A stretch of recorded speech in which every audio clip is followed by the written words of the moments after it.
Hello students of class 10.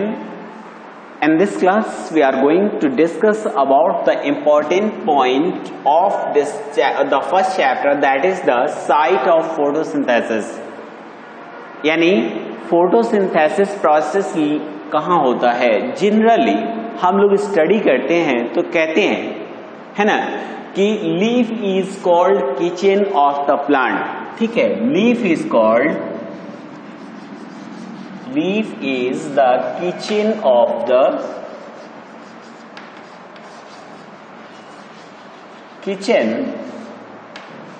plant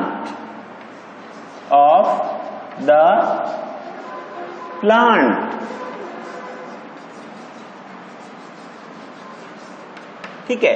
तो क्या ऐसे प्लांट्स जिसके पास लीफ ना हो वह फोटोसिंथेसिस नहीं कर सकते? करते हैं. So the actual site of photosynthesis is the chloroplast. यानी क्लोरोप्लास्ट में ही फोटोसिंथेसिस होता है. चाहे उसके प्लांट के जो भी पार्ट जो है वह क्लोरोप्लास्ट को कंसिस्ट करे. तो इसका मतलब है कि the actual site of photosynthesis is known as chloroplast. Chloroplast. ठीक है, क्या होता है? वो क्लोरोप्लास्ट होता है. ठीक है, ये इंपॉर्टेंट पॉइंट्स हैं, आपको इसको समझना है.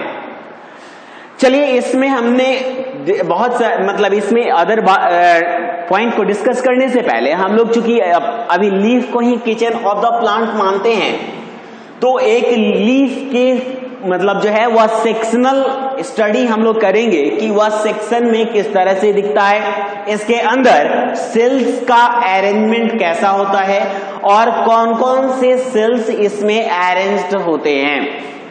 इसमें आप लोग देख सकते हैं किसी भी लीफ का जो अपर मोस्ट पार्ट होता है दैट इज क्यूटीन लेयर. वह एक ट्रांसपेरेंट वैक्सी सब्सटेंस का बना होता है जिसे हम लोग कहते हैं क्यूटीन, और इसलिए इस लेयर को कहा जाता है क्यूटिकल लेयर. ठीक है, क्या कहा जाता है इसे? तो इसे कहा जाता है क्यूटिकल लेयर.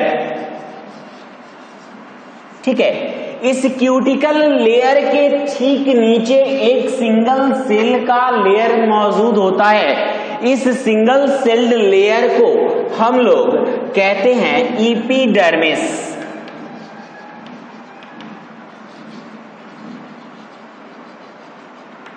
ठीक है, और यह जो क्यूटिकल लेयर होता है, 9th में आपने पढ़ा होगा, अगर आपको रिमेम्बर हो तो, आप याद नहीं हो फिर भी मैं आपको बता दूं कि यह जो क्यूटिकल लेयर है, जो इसके ऊपर है, एक वाटरप्रूफ लेयर है, ट्रांसपेरेंट लेयर है, और इसे बनाता कौन है? तो यही एपिडर्मल सेल्स जो होते हैं यह इस क्यूटीन को रिलीज करते हैं, और यही क्यूटीन का रिलीज जो होता है वह इस पर एक लेयर बनाता है जिसे हम लोग कहते हैं क्यूटिकल लेयर. यह एपिडर्मल सेल्स भी जो है वह क्लोरोप्लास्ट को कंसिस्ट करते हैं, क्लोरोफिल को कंसिस्ट करते हैं. इस एपिडर्मिस के ठीक नीचे, ठीक है, एपिडर्मिस के ठीक नीचे प्लास्टिड मेसोफिल सेल्स होते हैं. प्लास्टिड, ठीक है, इसमें हम लोग इसे कहते हैं प्लास्टिड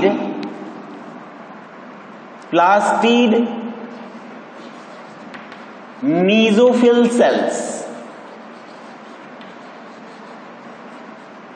मेसोफिल सेल्स कहते हैं. ठीक है, प्लास्टिड मेसोफिल सेल्स कहते हैं जो इसके ठीक नीचे अवेलेबल होता है. प्लास्टिड मेसोफिल सेल्स के ठीक नीचे स्पॉन्जी मेसोफिल सेल्स होते हैं, है ना. क्या नेम दिया जाता है? स्पॉन्जी मेसोफिल सेल्स होते हैं.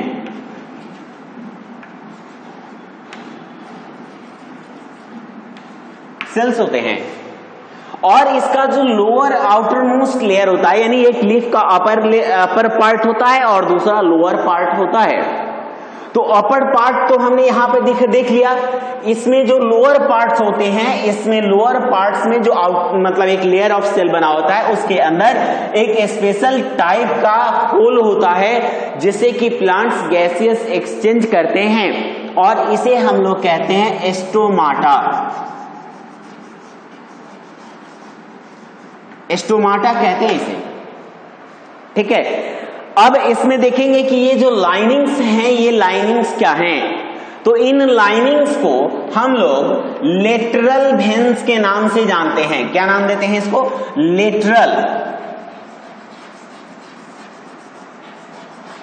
लेटरल वेन्स,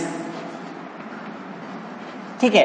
इनका पोजीशन लेटरल होता है, और ये वेन्स होते हैं जो कि मतलब दो तरह के होते हैं वेन्स, जाइलम और फ्लोएम, जो प्लांट्स के अंदर डिफरेंट सब्सटेंसेस को लाते हैं, जैसे कि वाटर और रिक्वायर्ड सब्सटेंसेस को लेकर आते हैं और प्रिपेयर्ड फूड को लेकर जाते हैं। तो यहाँ पर लेटरल वेन्स अवेलेबल है। इसके अलावा इसमें एयर स्पेस भी अवेलेबल होता है। एयर स्पेस इसलिए एसेंशियल होता है कि स्टोमाटा केवल गैसियस एक्सचेंज को परफॉर्म करते हैं, लेकिन यहां पर कोई ट्रांसपोर्ट सिस्टम नहीं होता, इसलिए हर सेल को डायरेक्टली इस एयर स्पेस से ही अपने लिए रिक्वायर्ड गैसेस को एब्जॉर्ब करना है और अपने द्वारा रिलीज्ड गैसेस को उसमें क्या करना है, उसमें रिलीव कर देना है, ठीक है। इसका कारण यह भी है कि ये जो अपर मोस्ट, जिसे हम लोग एपिडर्मल सेल्स कहते हैं, इसके पास जो है या जो लेयर होता है क्यूटीन का, या एक इम्परवियस, यानी कि इसमें किसी तरह के पोर्स अवेलेबल नहीं होते हैं, और इसलिए ये सारे के सारे गैसेस उसी एयर स्पेस में क्या करेंगे, रिलीज कर देंगे। अब यहां पे तो हमने एक सिंपल सा सेक्शन ऑफ लीफ को स्टडी किया है। अब इसमें से हम एक फोटोसिंथेटिक सेल को लेते हैं और उस फोटोसिंथेटिक सेल का स्टडी करते हैं। यहां पर आप देख सकते हैं कि एक जो फोटोसिंथेटिक सेल होता है, प्लांट का सेल होता है, ठीक है। इस प्लांट के सेल में एक, आप लोग को पहले से पता है कि प्लांट के सेल में एक एडिशनल कवर होता है, जैसे हम लोग क्या कहते हैं, सेल वॉल कहते हैं, सेल वॉल। सेल वॉल के ठीक नीचे एक पतली सी लेयर होती है ना, जिसे हम लोग कहते हैं प्लाज्मा मेम्ब्रेन, ठीक है। क्या कहते हैं इसे हम लोग? प्लाज्मा मेम्ब्रेन, या इसे हम लोग सेल मेम्ब्रेन कहते हैं।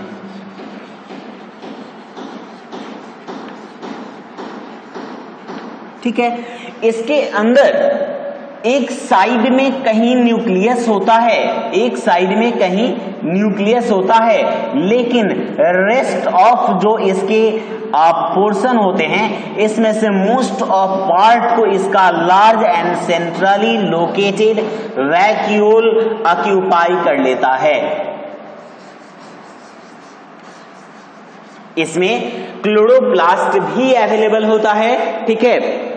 और क्लोरोप्लास्ट कंटेनिंग जो वैक्यूल होते हैं, उसके बारे में आप लोगों ने पढ़ा होगा कि उसे हम लोग, जो क्लोरोप्लास्ट कंसिस्ट करते हैं, उसे हम लोग क्या कहते हैं? तो उसे हम लोग कहते हैं, वैसे पैरेनकाइमेटा सेल्स जो क्लोरोप्लास्ट को कंसिस्ट करते हैं, इसे हम लोग कहते हैं क्लोरेनकाइमा, ठीक है। तो ये जो सेल्स हैं वह क्लोरोप्लास्ट को कंसिस्ट करते हैं। अब हम लोग स्पेशली इस क्लोरोप्लास्ट को अलग से स्टडी करेंगे कि इसका स्ट्रक्चर कैसा होता है।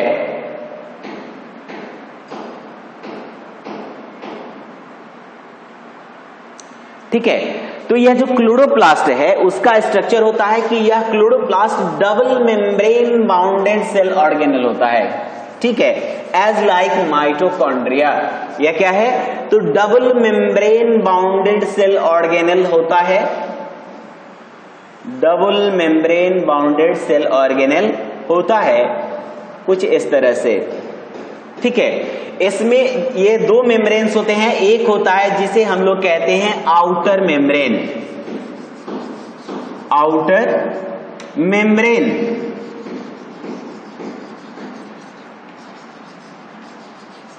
ठीक है। और दूसरा मेम्ब्रेन है, यहां पे आप देख सकते हो, ये दूसरा मेम्ब्रेन है सेकेंड, और इसे हम लोग कहते हैं इनर मेम्ब्रेन, इनर मेम्ब्रेन,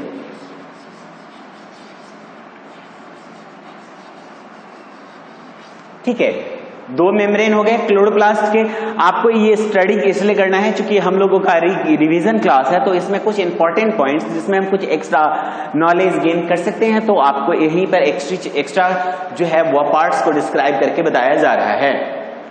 तो इसमें 2 मेम्ब्रेन्स हो गए, इनर मेम्ब्रेन और आउटर मेम्ब्रेन। इस इनर मेम्ब्रेन और आउटर मेम्ब्रेन के ठीक भीतर, ठीक है, लिक्विड ग्राउंड सब्सटेंस अवेलेबल होता है। ठीक है, इस लिक्विड ग्राउंड ग्रैन्युलर जो स्ट्रक्चर होता है इसको हम लोग कहते हैं स्ट्रोमा। इसे हम लोग कहते हैं एस्ट्रोमा। ठीक है, इसे हम लोग कहते हैं एस्ट्रोमा। इस एस्ट्रोमा के भीतर बहुत सारे डिस्क लाइक स्ट्रक्चर अवेलेबल होते हैं। ठीक है, डिस्क लाइक स्ट्रक्चर अवेलेबल होते हैं। इस डिस्क को हम लोग कहते हैं थाइलाक्वाइड्स। क्या कहते हैं? थाइलाक्वाइड्स कहते हैं।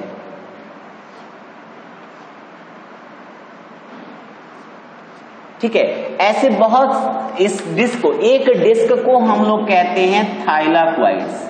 एक जो डिस्क होगा, इस एक डिस्क को हम लोग क्या कहते हैं? थाइलाक्वाइड्स कहते हैं। ये थाइलाक्वाइड्स आपस में जुड़कर, आपस में ज्वाइंट होकर एक ग्रुप बनाते हैं और इस ग्रुप को हम लोग कहते हैं ग्रैनम। इस ग्रुप को हम लोग क्या कहते हैं? इसे हम लोग कहते हैं ग्रैनम। ठीक है, याद रखिएगा, इसे हम लोग कहते हैं ग्रैनम।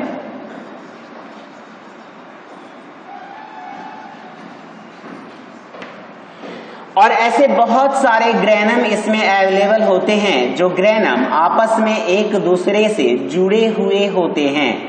ठीक है, ये ग्रैनम आपस में क्या होते हैं? एक दूसरे से जुड़े हुए होते हैं। और किसके थ्रू जुड़ेंगे एक दूसरे से? तो यह एक जो है स्ट्रक्चर से, प्रोजेक्शन से एक दूसरे से जुड़े होते हैं। इस प्रोजेक्शन को हम लोग कहते हैं लैमिला।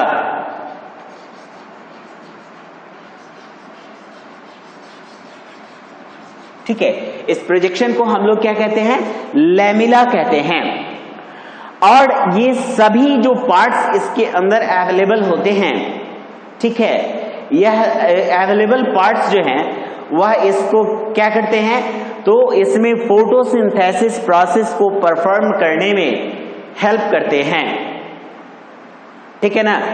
और इसमें एक्चुअल जो फोटोसिंथेसिस का प्रोसेस होता है वह इसी क्लोरोप्लास्ट में, है ना, परफॉर्म होता है। आप लोग को पहले से पता है कि फोटोसिंथेसिस जो होता है वह 2 पार्ट्स में परफॉर्म होता है।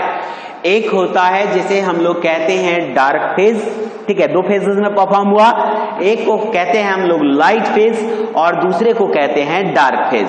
लाइट फेज और डार्क फेज कहते हैं, जिसमें से जो लाइट फेज होता है, ठीक है, वह लाइट फेज जो है वह उस स्ट्रोमा के अंदर परफॉर्म होता है। ठीक है, लाइट फेजेस और डार्क फेजेस जो हैं वह इसी क्लोरोप्लास्ट में स्ट्रोमा और थाइलाक्वाइड्स में परफॉर्म होते हैं। और इस तरह यह फोटोसिंथेसिस प्रोसेस इस पार्ट में कंप्लीटेड होता है। तो इस फिगर को आपको ड्रॉ करना चाहिए और समझना है कि ये कौन कौन से पार्ट्स हैं।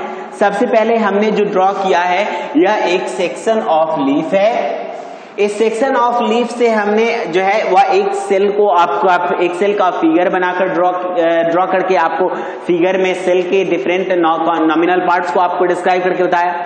और उसी सेल में से एक पोर्शन जिसे हम लोग सेल ऑर्गेनेल कहते हैं, और वह सेल ऑर्गेनेल है क्लोरोप्लास्ट, जहां पर की फोटोसिंथेसिस प्रोसेस परफॉर्म होता है। इस क्लोरोप्लास्ट का फिगर हमने आपको बनाकर बताया कि यह क्लोरोप्लास्ट इस तरह से दिखता है। और इस क्लोरोप्लास्ट में बहुत सारे छोटे छोटे प्रोजेक्शंस अवेलेबल होते हैं। ये सारे प्रोजेक्शंस एक दूसरे से इंटरकनेक्टेड होते हैं। एक दूसरे से क्या होंगे?